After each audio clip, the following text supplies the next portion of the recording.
Hey everyone, it's time for another episode of Girl Talk. This week we are going to be talking about all things ministry, and all things ministry around here is crazy this week. It's VBS at our church, and if the camera could zoom over here, there's all sorts of junk and stuff. My life is chaotic, my office is chaotic, so this podcast may be a little chaotic, but that's okay. It's in keeping with our theme this week. Yep. All right, we're going to be talking about life in the ministry. What does it really look like? What does it really feel like? What does it really entail? So we're going to get honest, but we're also going to be very real with you guys about what life in the ministry looks like, the good, the bad, the ugly. So I guess you could say we're unfiltered this in this podcast. Unhinged. Maybe unhinged is better. All right, Sarah, start us off. Okay, so starting off with ministry, most people kind of have a stereotype in their head, but there is another side of ministry that most people just don't see. So with that, what is something you think that people don't get to see behind the scenes, but that is a very big part of ministry? Okay, first of all, what people don't realize, and I remember you guys coming home from youth events and things and say this, Mom, they think all we do is sit around and read the Bible. They think all we do is sit around and quote Bible verses. They don't realize we're normal. And I think that that's something that people don't realize is we are normal. And we watch TV. And we take naps and we play games and we laugh about things and we have practical jokes. And it's normal. We are a normal family. Anybody in ministry is a normal family. They have the dynamics that are normal for other families. It's just that they are in ministry while being that normal family. Mm-hmm. Now, that being said, as normal as it is, life in the ministry is anything but normal. Yeah. It is very all-consuming. You are thinking about it when you're not in the middle of it. When you're in the middle of it, it's all-consuming. Then when you're done with it, you sit down and pick it apart. Yeah. And how could we do better? How could we make that more efficient? And so it can become the biggest piece of your pie if you're not careful. And the kids feel that, the wife feels that, the husband feels, everyone feels that. And we're all in ministry and our family, so it's a little different dynamic with us. But it is very consuming. But always remember the folks that you pray for in ministry, they're just normal. They just, they want to be treated as normal. They want to be seen as normal. Your pastor's wife, she's a woman. Look at her as just a woman who needs friends, who wants to be seen, who wants to be heard, who wants somebody to care about her, not what she can just do for you. She has feelings. Mm-hmm. Those pastors' kids, they're not perfect. They have feelings. Words hurt them. Just like it does everybody else. And so I think that's what people don't realize and what they don't really see. No, we don't sit around and read the Bible all evening, every evening. We don't sit around and play Bible trivia all the time. We don't, it's just let people be normal and see them as normal. I think that's probably one of the biggest things I would say. Oh, yeah, I definitely would agree with that. With that, what has been your greatest joy in ministry? So here's a negative, but here's a positive. Okay. I think my greatest joy is when I get to make a difference in someone's life, whether that's just in a conversation before church or a lesson that was taught, a one-on-one that I had with somebody that, here's a shocker, they actually listened to what, the advice that you gave or the Bible verses that you asked them to read or the book that you gave them to read, they actually did it. And then you get feedback later that week. I did it. I had my quiet time. I was able to keep my mouth shut during that confrontation. Or I got a message just the other day. I journaled. I did it for the first time I journaled. And she'd been fighting it for years. And she did it. And she was like, you're right. I was overthinking it. And so now I feel like she's got that equipment to go further, and that can be something that she can have the rest of her life in place to be able to help her. So to play a part in making a difference in someone, for me, it's the women. For some, it might be kids ministry. For some, youth ministry, whatever that happens to look like. That's my favorite part, my greatest joy, is to be like, wow, I was able to have a positive influence on someone's life. Oh yeah, and seeing that what you're doing is making a difference. It's Right. not just labor. It's actually Bringing having forth return. something. Yeah, it is. That's definitely true. Now moving into protecting your family. This is a big area, very hot topic, if you will. Anybody in ministries probably sat down with their spouse before, or sat down with another ministry wife. Hey, how'd you do this? And I'm struggling with this. And how do you raise kids in the ministry? And just all of these things. So let's kind of dive into this, starting with how are some ways that you have protected your family through the years in ministry? We've been serving in ministry for 25 years. Yeah. I'm sure it's changed as the church has grown, but what are some ways you've seen practically that have helped you? I think one of the things that I have never regretted and won't ever regret has been doing just that, protecting, where the ministry can have some sharp points. It's not all fuzzy. There are some prickly points to ministry. You do see the worst in people. Mm-hmm. You do hear all the bad things. You hear all the trauma and the fights and the sicknesses and everything, where other people might not even hear about that. You're hearing all of it. So I did, when you guys were little especially, tried to filter that to where you didn't hear it all. You knew some things might have been rumbling here and there, but you didn't know all of it. I think that's very important, just to protect the overall demeanor of the home, but also the climate of the home, the culture of the home. That it's not all about ministry. You still have room to be normal, space to be fun and laugh and have a good time, but also they don't need to know that. They don't need to know that that person hurt you, or that family walked out mad, or this or that or the other. It's let them be a kid. Let them have that innocent childhood before they grow up and start seeing the nitty-gritty as a teenager, and they start piecing it all together. Yeah. So protecting that innocence and just not sounding off to them, but also laughing at things in the ministry.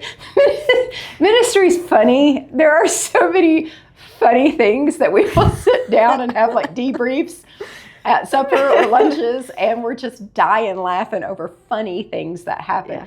And I think that you can't take yourself too seriously. No, you can't, because it'll drive you crazy. You've got to laugh. You do, and so we do. And I think that has helped, that we just sometimes are like, well, let me tell you what happened today, and just funny things. Yeah. Did you see that? I saw that. Oh, and then I saw your face watching you see that.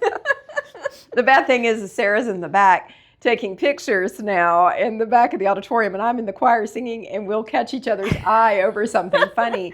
And there's things I'm like, I can't look at Sarah, I can't look at Sarah, because it's just funny things. So I think just protect the whimsy. Yeah.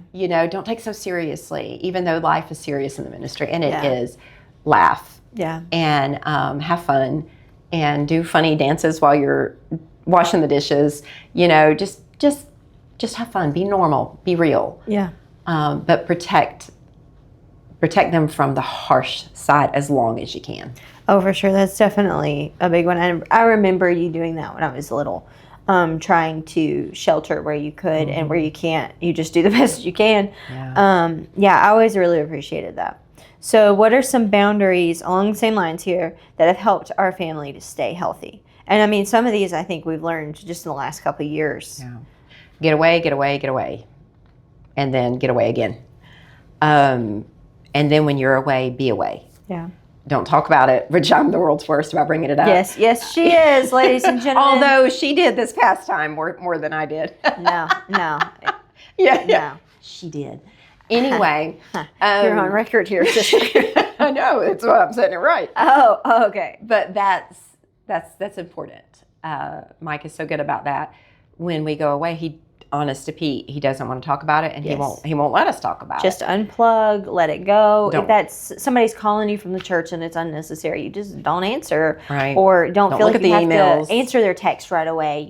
Just when you're away, be fully present with your people, and then when you're back home, then be fully present with your church. Right. But it's not that you have to turn it off completely. I mean, yeah, if somebody passes away, answer the phone. But I think you can screen it, kind of filter. Does it pass through the filter of, this is my vacation? Can this wait till I get home? Right. And, there has to be rest and there has to be resets. And you can't do that while you're still thinking about it back here. Yeah. It's like walking on a treadmill with one foot, and it's like, I'm standing on this one, I'm resting. No, but this foot's still going on the side of the treadmill. And that's kind of the way I view it in my mind sometimes. It's like you're here, but you're not really all there because this is still going over here. Yeah. And it's hard, especially for me, to turn my mind off. But it's really important to get away. And even say you're in a season where you just don't have the money to get away a lot. Go to the park. And when you're at the park, you're all at the park. Yeah. Have a game night, have a movie night. You don't have to actually physically leave the location. If you can, it helps. But if you can't, I understand that because, when the church was small and you guys were tiny and stuff, it's hard. Yeah. So I think that's one of the biggest things is just step away where you can. Yeah, for sure. That's definitely something. I mean, I'm learning as I'm more in ministry now, like what this is looking like. I remember y'all trying to do that when I was younger, but now it's me. I'm the one doing it. I mean, we pick on each other all the time. You brought it up first, but really it is like we do kind of catch each other and hold each other account. Hey, you brought it up. We are at home or we are on a trip. And that's another thing is at home. Yeah. When we are home, we do try, and preacher/dad is really, really good at that. Like when he is home, he is fully present at home. And yeah, I mean, there's some days you're busy running here, there, and yon, and it's, hey, how are you? Oh, yeah, saw you. Okay, yeah. But when you are there together, be fully present and not just, hey, we've got this church event coming up. Are you ready for this? Like doesn't need to be always all about the almighty big church work, all that. It's okay to be able to look at your family sometimes and be like, I'm home. Let's not talk about it. Let's take a break. I know we've done that several times. Like, we're home. Let's just be home, Yeah, I think you just have to set ground rules and they need to be spoken. Yeah. You're not just going to get it. Your kids aren't just going to get it. Your spouse isn't going to just get it. Saying, okay, it's Friday night, it's game night, it's movie night. Yeah. We're not talking about church. We're not even going to go there. So I think that's important too, to speak those rules. Yeah, and to say no sometimes. It is okay to say no. There's been a couple of things where we're just like, no, that interrupts family time, or this is our vacation, so let's give ourselves a little buffer before and after so we have time to get everything ready to go, or just looking at events and things as you plan. Okay, let's schedule this so we're not dying, or if we are, let's schedule a trip after a busy season or something like that. But saying no is okay, right? Oh, absolutely. There's ministries that go on in our church that I'm just not a part of. Yeah. And that's okay. Somebody out there needs to hear that. That's okay. You don't have to be involved in everything. You can't be. You don't expect other people in your church to be involved in everything. Yeah. And when they are, you look at it and say, that's not healthy. You need to go home. And you're doing too much. You're going to burn out. Well, the same is true for leadership. Yeah. So it's one of those things where you allow yourself. And I remember the first few times where I did that, it felt so weird for something to be going on over here and I wasn't here. Yeah.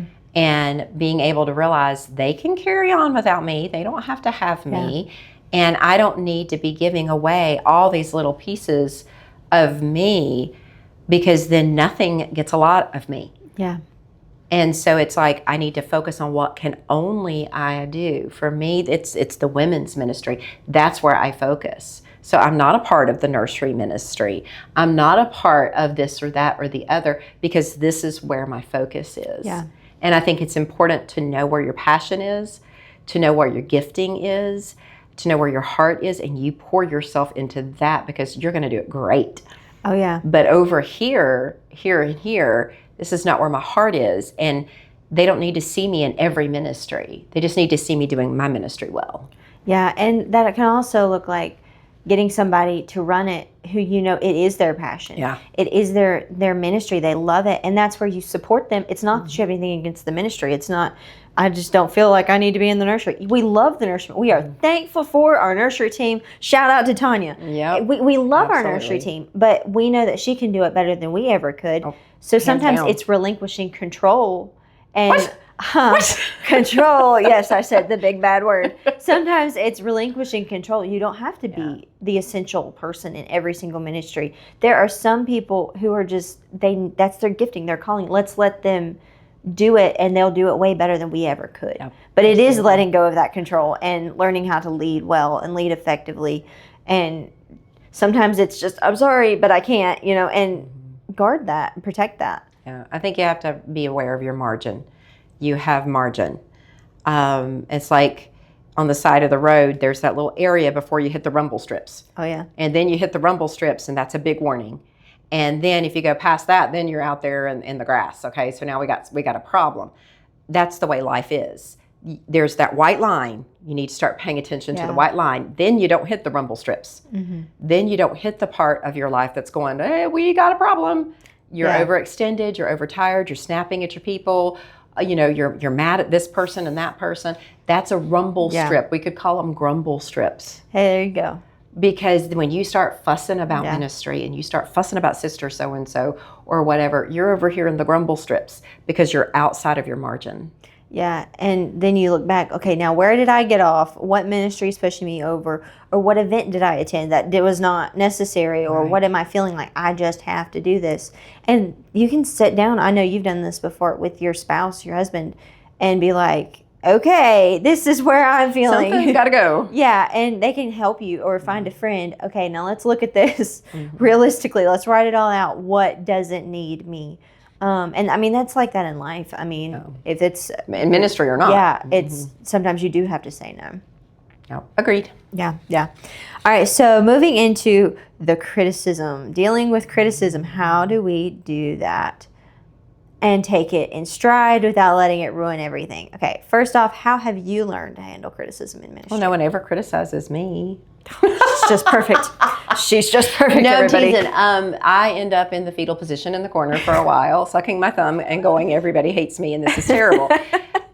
Because I think everyone handles criticism poorly. I mean, no one is like, yay, heap it on. Let's hear something else. I did this wrong. Great. Right, now you just kick me while I'm down. But I think the important part is to be able to, after you have that meltdown and those tears and all of those things, where you step back and you're like, okay, in the middle of every type of criticism, there's always a little bit of truth. What can I learn from this? In fact, I could have done this better. Yeah. In fact, this is a goal where I can set the bar up higher next time, because I do see that this is an issue here. And I do see where, that's what it would have appeared to them. Yeah. Because I think one thing we forget a lot of times is that other person has a side. Yeah. That's in marriage too. When you're having a conflict, they have a side. It's a mighty thin pancake that only has one side. Quote unquote, Dr. Mike Edwards. But that's it. They do have a side. They have a viewpoint, and it's valid. Yeah. They did get hurt when you did this or when you didn't do that. And it did look like you were snubbing them in the hallway. It did, all of those things. Now, God, what do you want me to learn from this? I'm not going to hate that other person. I'm not going to say they're horrible and they're wrong about everything and I'm right about everything. No, I have an opportunity to grow. So that is how I try to handle criticism without wandering into I'm terrible. Yeah. And I didn't do anything right. And I can't ever, so there's a mighty thin pancake. And so it's like, okay, if you step over this way, it's they're all wrong and I'm all right. If you step one step over this way, it's they're all right and I'm all wrong. Yeah, and you can't cater to the needs of all the people who are going to criticize, because then you're going to be doing everything that you shouldn't be doing and you don't really want to do. Yeah, and it's like, and we've said this before, not everybody thinks administratively. And we automatically think administratively. Yeah. As a pastor's family, we think administratively. We are looking at the whole. We are always looking at the whole. So if this little part of the little cog in the machine over here didn't quite, go the way that they wanted to, well, all of these other things were moving at the same time, and this one had to do this for this one to turn, and this one, and this one, and this one. Most people can only see one gear. Yeah. And they don't like the way that one gear is turning. They don't see that there's a million other gears that are turning in the same direction. And so a lot of times I give people slack for that, because I'm like, they don't see all the machine over here. They see one area. They see their classroom. That they see their ministry. And so a lot of times I'm like, okay, they just don't see the big picture. Yeah. And it's not that they're wrong. It's just that they haven't been able to step back and see the whole thing. And 9 out of 10 people in your church don't, because they can't. It's just not the way that they're wired. Yeah, and there's great ways to kind of integrate and compromise, and okay, they didn't have a point about this, let's try that, but let's not mess everything else up. And how many times have we talked about it at home? Yeah. It's like you knock over one domino and here goes all the other ones if you choose to do something different. So it can be a really big balance between accepting that, implementing it where you can, and growing from it, but also realizing, kind of taking it with a grain of salt and not letting it make you bitter. So with that, how do you guard your heart from becoming bitter? I think the best thing you can do, it's the best thing any woman can do, ministry or not, it's realizing that God isn't the one who hurt you. And that God isn't the one that let you down. That God is always for you, and He's always for your good. It's being able to separate. Everyone knows my pet peeve is when people say church hurt. Oh, I got church hurt, so I'm not serving. Oh, I got church hurt, so now I'm not going. Oh, I got church hurt, so now I hate God. And I'm like, well, wait a minute. I always say that it's like me walking up to you and slapping the fire out of you, and you turning around and looking at your dad and be like, why did you hit me? Well, he didn't hit you. This person hit you, and you turned around and blamed him for hitting you. And that's what we do with God. This person hit us upside our life. And then we turn around at God and we're like, oh, God? Yeah. Or the whole church world, oh, how did you do this to me? It was one individual. Yeah, that person might have been in administration, but they were a person, and that person failed to handle something correctly. Yeah. And that person failed to treat you the way God would have them treat you. It wasn't God that did that. It wasn't the whole organization of churches everywhere. Yep. For example, you go to Walmart. Walmart gets your grocery order wrong. Do you stop going to Walmart? You still got to have the groceries. You don't stop going to Walmart, because could we survive without Walmart? I don't know. Might be worth trying, but I don't know. But here's the thing. I might be a little more cautious next time and double check my order before I leave the store, or, something like that. Yeah. And I might be a little more cautious, a little wiser. Yeah. But I'm not going to stop going to the entire corporation because the one worker got it wrong. Yeah. And I think that's where we have to step back and be like, okay, I'm not church hurt, I'm people hurt. But you'll never be God hurt. Yeah. And that's what's going to guard you against bitterness. Yeah. Now, what advice would you give to someone who has been hurt from serving in the ministry or just serving in general? What do you think? What do you recommend that they do? For a while, nothing. I think you need to rest. I think you need to sit. You need to heal.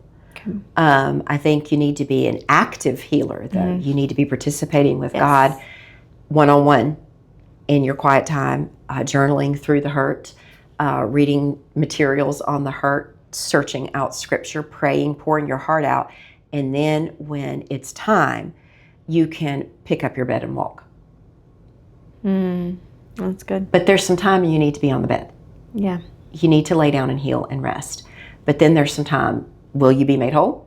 How many times did Jesus look at people, you want to get better? Yeah, it's your choice. And so then it's time to roll up that bedroll and take those steps of faith and obedience. Yeah, that's really good. Now moving back, kind of forward to raising kids in ministry. This can be quite complicated, I know, at times. So what were some priorities while raising your kids in ministry that you've implemented that you've seen work well, or some things where you're like, yeah, I wish we had done this better? What are some things you were like, this was my priority? I'm really glad I did this. This was important. One of my biggest wins, I feel like, has been showing you guys the importance of a personal relationship with God and personal time with God. That's, everybody knows that's my thing. But you guys grew up seeing that as normal. Mm-hmm.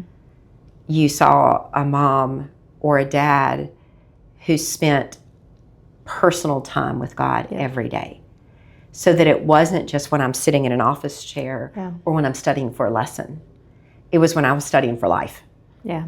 And it was when I got up on Monday morning. Had nothing to do with my Sunday lesson. Yeah. It was my Monday time with Jesus. And that, I feel like, has been a win. Mm-hmm. Because, you know, I've got 2 daughters now that work on having a personal quiet time with God every day. Is it perfect? No. But they know it's essential. Yeah. And he taught me that. Watching my husband do that taught me to do that, which in turn made me want to teach y'all to do that. Yeah. To where that's your normal.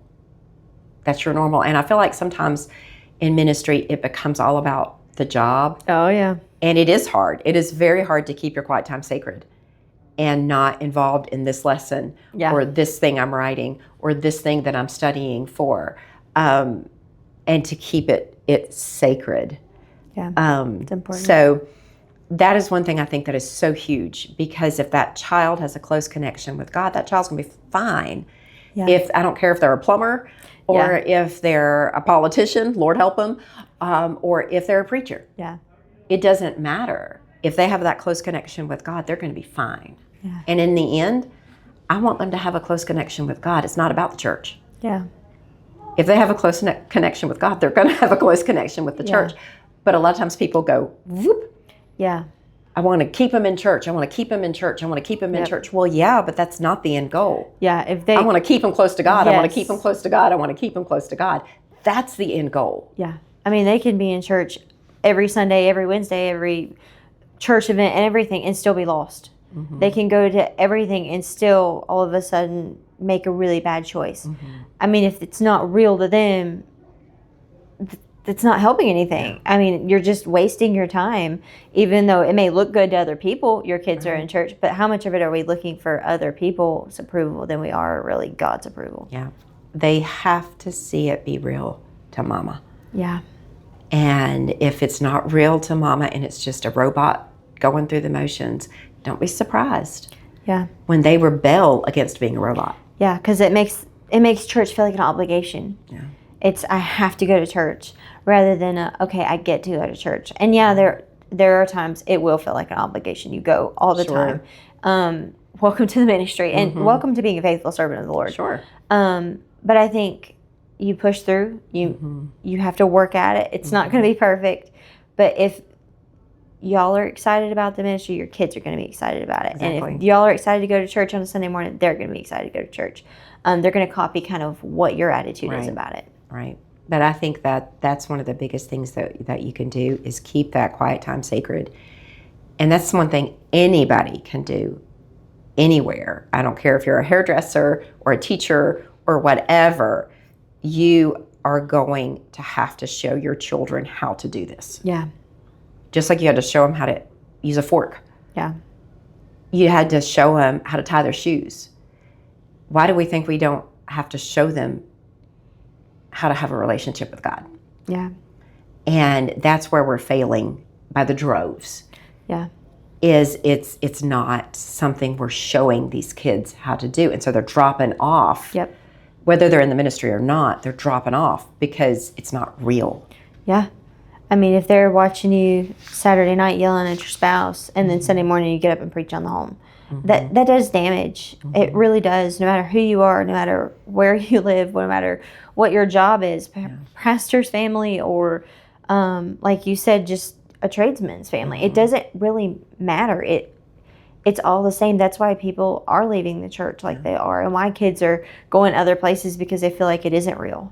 Right. And they do feel like it's hypocritical. I mean, I see that when I make TikToks all the time for the church. People are constantly commenting, oh, this isn't real. This isn't right. This isn't how it really is. And it is if you choose it to be and you make it to be. And I think that's really sad that that's how people view Christianity. And we've really failed if that's how people view us. I think the word is authentic. Yeah. You've got to show. Kids are little lie detectors. They are. They know when you're snowing them. And they know when you're not backing what you're saying and you're not living what you're preaching. Yeah. They will get you on it quicker than anything. And I think if they will just see authenticity, Yeah. and they will just see how real it is, it's a game changer. Yeah. Yeah. Yeah. You've got to see it to be real. It's like there was a moment the other day, and it was just a precious moment. Saturday night prayer time, and we always go early. Got to get there before the people get there because we don't have makeup on. Okay. That's right. Okay. That's right. If you see me on Saturday night prayer time, you're seeing the real Amy. Talk about being authentic. Black stretchy pants, no makeup. It's not good. And so I'll get there early, and I happen to look up. And in my line of sight, there was Mike laying on the floor, face on the floor, praying. And right behind him was Anna, bent at the altar praying. Right behind her was you, just around the corner, praying. And then right beside of you was your fiance, now praying. And I was like, whoo. Yeah. Thank you, God. But had it not been for the dad laying there on his face, and that's normal for you. Yeah. You don't know how he would do it any other way, because that's all No. that's the way he's always done it. Then your sister wouldn't feel the need at 14 to go to prayer time, and you wouldn't feel it, and your future spouse wouldn't feel it. It started somewhere. Yeah. And it started with someone being authentic. Yeah. And it's nothing for you or Anna to walk into a living room and I'm crying, reading my Bible, or praying or journaling, and that's normal for you guys. And I think that's what's made the difference. Yeah. For both of you thus far. Yeah, because it's not you come in and you're constantly, well, the ministry's terrible and so fussed at me today, and then we never see you have a close relationship with God. We just hear how much you hate people. Right. That's not making it appealing. It's not attractive. No. And I think that's something, if you do see it, be authentic. And you're right. I definitely have. Yeah. From being young, probably 3 years old, watching y'all pray and watching him pray on his face before the Lord and seek the Lord probably more than I ever have anybody else. I mean, I've heard so many people just get up there and, oh, God. And it's not real. It's just fluff. But at home, I've seen it be real. And I want that. It makes it, I want a relationship with God like that. Not just, I want the position in ministry like that. No, I want that relationship. Right. And that's what makes you want to be in the ministry. That's what makes your kids want to go serve with you at church. Even if it's serving in the nursery, that's Anna. Mm-hmm. She goes in and she serves in the nursery. She's great at it. She loves it because she's seen y'all serve in the ministry and be passionate about it and love it. And honestly, do it for the right reasons. Right. And your kids are going to pick up on that. And it is, Saturday night prayer time has actually been a game changer for us. And that's something, for those who don't know, was birthed into pastor/preacher/dad's heart, which was then gifted to our church, which has then influenced you and influenced me and influenced her and then my family. And it's influencing more just because it came from y'all. And then once it was real to y'all, it trickled down. And what the burdens God plays on your heart, it does matter. Yeah. And if he does give you a burden to go pray at your church on Saturday night. Yeah. Nobody says you can't. I mean, you have the key. Yeah. Go in there and go pray. Go, if you're over the nursery, go pray over the nursery. If you're over kids ministries, go pray over your kids ministries. Yeah. We've got people who lay on the floor and seek God's face, and that has made the biggest difference. Yeah. And I love going and seeing people there Saturday nights and knowing their stories. Yeah. It's not necessarily, oh, they blasted so-and-so. No, it's I'm there and I'm like, oh, they're struggling with cancer. Yeah. And they're here praying and begging God every Saturday night. That makes it real. That's ministry. Yeah. That is ministry for me when I'm back there holding the camera and I see people worshiping, and I know what it took for them to get there that week. It's not that I'm in their business. I just know. Yeah. And that's when you sit there and you're like, whoa, they've been battling some serious stuff and they're still praising God. Yeah. It's their husband just passed away. They just went through a nasty divorce. Their kids are not really living for Jesus. These people are battling every week, and we get to see that. Yeah. And coming in on Sunday and looking at them and seeing them praise the Lord, that's my favorite thing. Yeah. And then I get to capture it on camera, which is that much better. And I'm like, oh, look, Lee's in the choir singing. Like, oh my gosh, if people only knew his story. Right. Or, oh my gosh, if they only saw what it took for them to be here today, and the years they've been praying for their husband to get saved, and he does, or the years they've been praying for their kids to come to church, and they do. That I feel like is ministry, more so than just, oh, I'm irritated at different people. It's all in how we perceive it, and that perception influences your kids. Yeah. How many times do we come on a Sunday and we're like, hey, did you see that? Like, that was a win. We're so excited. Yeah. And that, it really does influence your kids. It does. It does. It's all about loving God and loving people. Yeah. Serving God and serving people. And if your kids sense that in you, then one day they will probably choose that path themselves. It might look a little different. Yeah. The music might be a little different. The stage might look a little different. But the God is the same. Yeah. And that servant's heart and that decision to love him and that decision to pursue him and that decision to use their talents for him will be something that you get to sit back and go, whoo, and you'll have a minute where you just thank God. Because all that effort and all that sacrifice and all of that, those decisions, those 1,000,001 little decisions led up to that moment. Mm-hmm. And it's a beautiful, wonderful thing. And ministry is a gift. The word I would have for ministry is opportunity. Yeah. You have the opportunity to serve the one true God. You have the opportunity to make a difference in lives. You have the opportunity to share. Yeah. You have the opportunity to serve. You have the opportunity to make an impact. Yeah. Or you have the opportunity to be selfish. Yep. And be angry and be bitter and color another person's perceptions and be a robot and go through the motions but be so mad the whole time. Yep. It's just an opportunity. What you do with that opportunity is up to you every day of your life.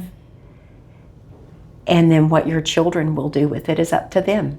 Yeah. But I think that ministry is, I would sum it up with opportunity. Yeah. That's definitely a good word that summarizes it. And I think that's something that really helped me, that I really appreciate that y'all did, was it was never the pressure of you have to go into ministry. It's never that's what we expect of you and we're just wait till you're a pastor's wife. No, it's where is God calling you? And we will support you in whatever that is. Yeah. If I was going to go and do cosmetology, y'all would have supported me 110% in that. Whether I chose that or whether I chose to lead the kids ministry. Whatever it was, I knew you would support me because you truly wanted God's call in my life more than just y'all's call in my life. Right. And I think that's really important, especially as your kids are trying to figure out what they're going to do and where they're going to go, especially in a ministries family, because that expectation is placed on them, not necessarily from you, but from others or just from themselves. And knowing that their parents will love them, support them in whatever way, Right. definitely is not going to push them away from the ministry. That's what you don't want, is to push anybody away. It just lets them choose it if they want to. Right. I think, if you make someone do something or guilt them into doing something, they will resent it. Yeah. But if you let that choice be from them, they will embrace it. Yeah. And that's something that we wanted to do with you guys from the start, was if you chose ministry, amazing, that's wonderful, but we want you to choose it. If you are choosing ministry by being a volunteer, Yeah. that's still ministry, and Yeah. praise God for that. You're just not being paid. Yeah. You're just not getting the check for it. You're getting a check from somewhere else, but getting the dividends in heaven from this amazing ministry that you are volunteering to do. And I think a lot of times people almost look down on preachers' kids who are just a volunteer, but they're working 9 to 5 all week long somewhere else. And no, that's a win. Yeah. That's a win. If they're doing what you're expecting and hoping your other church members will do, that's great. Yeah. You'll always have your hand on the pulse of that. Yep. And so it's something. And another thing was, we wanted you guys to operate in your gifting. Yeah. My gifting is not nursery. It's not nursery. That is not my gifting at all. But it's Anna's. Anna loves She's nursery. amazing. Now, either one of us, no, we run. We're like, God bless you. We love you. Oh, please don't make me go in there. We're terrible at it. But she's so good at it. And she chose that. Yep. It wasn't we looked at her and said, you have to go into nursery ministry. It's what she chose. That's what she wanted to do. And she's great at it. She really is. And it's, and yours with media, that has morphed over the years into what it is now. And you're still learning and you're still growing.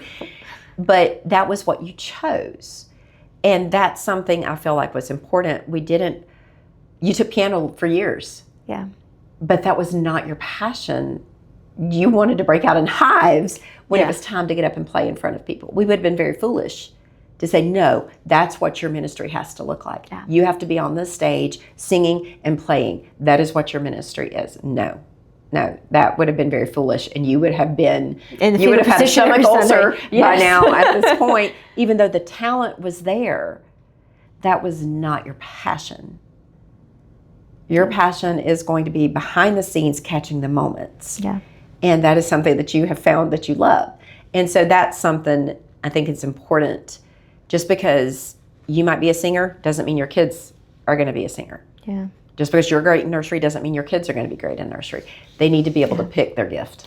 Yeah, and they have to have the space to choose that and know that you're going to love and support them no matter what. Absolutely. No matter what ministry. They're all great. And it's like you said, if they're serving in the local church somewhere, even if it's not your church, if they're serving and they're loving the Lord and they're raising a family that loves Jesus, what else can you ask for? Right.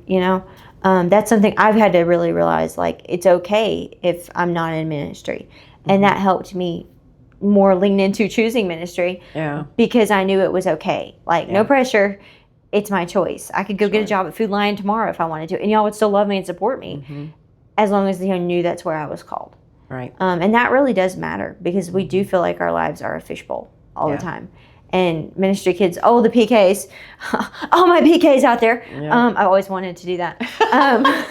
Who feel like fulfilling a dream right here, folks. This is it. When you do feel like you're in a fishbowl and it's like everybody's watching your life, it's so, so, so important that they know they have your support. And that you are protecting them where you can. And you're not going to get up there from the pulpit and blast them on something stupid they did that week. Great side note, $5 for every sermon illustration. Yes. Yep. That is something we've implemented. Great. I love sermon illustrations now. I felt like such a cool kid then when he used to do that. And then people would come up and be like, did you give your $5? I'm like, yeah, I'm racking up the money. 2 services now, so now it's $10. That's right, $10. You think twice now. That's the only reason why we'd want a third service. Come on, third service. Yeah. But anyway, all that to say, like, it really is truly something where you have to protect your family where you can. Yeah. And protect your kids where you can. And if they know that you're protecting them, that they've got your back, they're supporting you, they're not going to go do something completely stupid and just turn away from God. No, it's truly, that's, if they do, it's a heart problem. And then you pray for their heart. Mm-hmm. You've got to win the heart of your child. You have to pray for your child. And I feel like y'all did really well with that. Like, you really did intentionally look at me and intentionally seek me and want to win our hearts for Jesus, not for the ministry. Yeah. And they can tell when you're just trying to use them for the ministry. Yeah. And it's not the same thing. No. Jesus is not the ministry. Yeah. He's a person. Yep. You know, and that's relationship versus rules. Yep.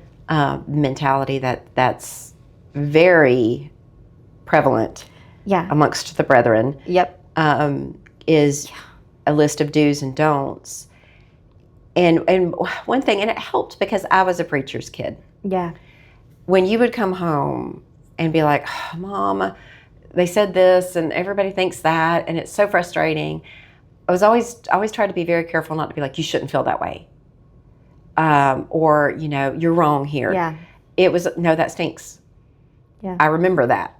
Yeah. I remember that well. And I remember how awful that felt. And I remember how uncomfortable that was. So let them lean into the heart of ministry sometimes and just listen. Yeah. Just listen to the heart because it's real. Yeah.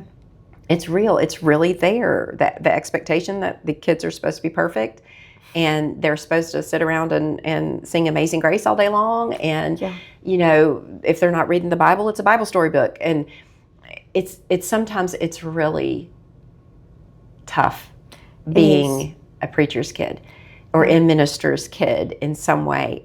And so you need to let them complain for a minute and don't judge them. Yeah.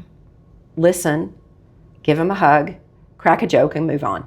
Yeah. You got to be able to help them process through their hurt. Yeah. Which is where I think it's important not to be so buried in your own hurt that you can't help them. Yeah. They're going to come home and they're going to have days where I remember this really vividly, especially at your teenage years. Peer pressure is so intense then anyway.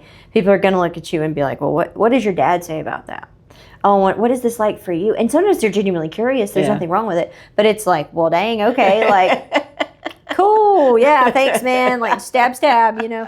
And so it's really, really important to know. Preachers, a kid stamped on my forehead. Preachers stamped on my forehead. Best movie ever. Mom's Night Out, guys.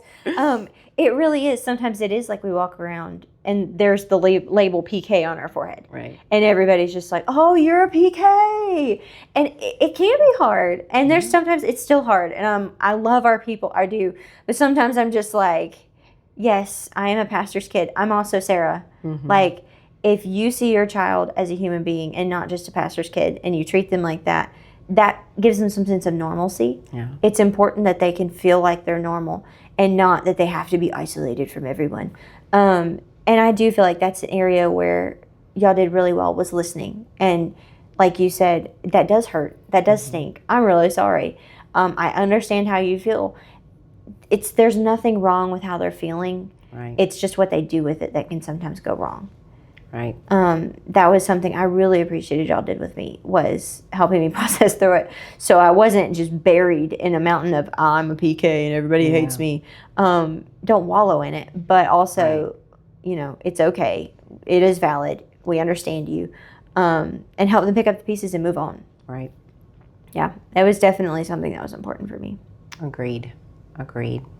Well, I think that's going to wrap up what we've been talking about today. If you guys have any questions, shoot them our way, and we'll be happy to answer them on the next podcast. We'll be coming at you pretty soon. Yeah. We are taking the month of July off of life groups, so we're hoping to be able to do 4 back-to-backs of Girl Talk. So we'll come at you again next time. Not sure what the topic's going to be, but hopefully life won't be quite so chaotic. Keep an eye out on social media. We're going to do some Q&As, kind of fun stuff like that. So keep an eye out, because we will be getting in touch about potential topics you want, different questions you may have, all of the things. All right. Sounds good. We'll see you guys next time.